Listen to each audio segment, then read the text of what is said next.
Hi అండి అందరికీ welcome to mister and Mrs cooking. ఈరోజు మన ఛానల్లోనే పిల్లలకి ఈవినింగ్ టైం స్నాక్ రెసిపీ అయితే చూపిస్తున్నాను. చాలా సింపుల్ అండ్ టేస్టీగా ఉంటుంది.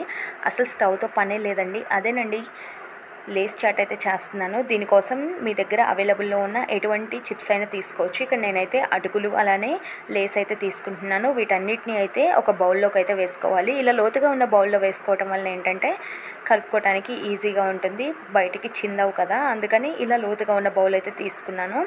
వీటిల్లో లేస్ని అలానే అటుకుల్ని వేసేసిన తర్వాత ఒక మీడియం సైజ్ ఆనియన్ని బాగా సన్నగా అయితే తరిగి వేసుకోవాలి.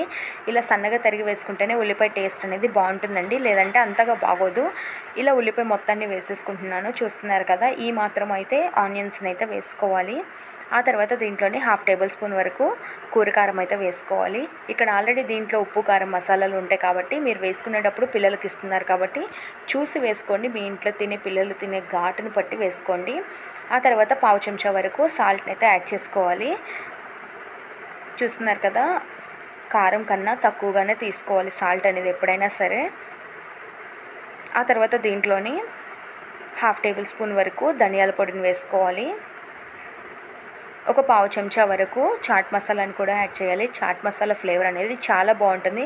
అది అందరికీ తెలియదండి. ఆ ఫ్లేవర్ అనేది ఒకసారి ట్రై చేయండి. చాట్ మసాలా కూడా వేసిన తర్వాత కొత్తిమీర కూడా వేసేసి ఆ తర్వాత ఒక చిన్న నిమ్మకాయ అయితే తీసుకొని దాంట్లో జ్యూస్ అంతా కలెక్ట్ చేసి ఆ జ్యూస్ని కూడా వేసుకోవాలి.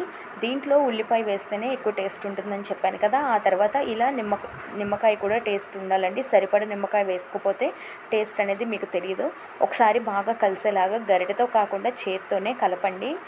ఇలా చేత్తో ఒకసారి బాగా కలిపేసిన తర్వాత పైనుంచి కొద్దిగా బూందీ ఉంటుంది కదా, ఆ బూందీని అయితే చల్లండి.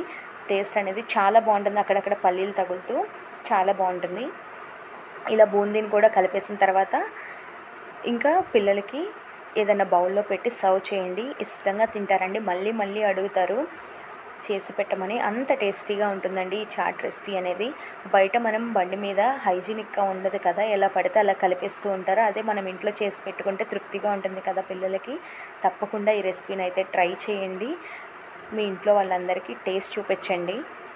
చూస్తున్నారు కదండి, చాట్ ఎంత టేస్టీగా వచ్చేస్తుందో. చూడటానికి కూడా లుక్ చాలా బాగుంది కదా. తప్పకుండా ట్రై చేయండి. నేను తీసుకున్న క్వాంటిటీ చాలా తక్కువగా ఉంది కాబట్టి అందుకే ఈ బౌల్లో పెట్టి చూపిస్తున్నాను. మీరు మాత్రం అంత తక్కువగా తీసుకోకండి, కొంచెం ఎక్కువగానే తీసుకోండి. తప్పకుండా ఈ రెసిపీని ట్రై చేసి ఎలా వచ్చింది అనేది కింద కామెంట్ సెక్షన్లో కామెంట్ చేయండి. సరే కానీ సబ్స్క్రైబ్ చేసుకోండి. Bye bye.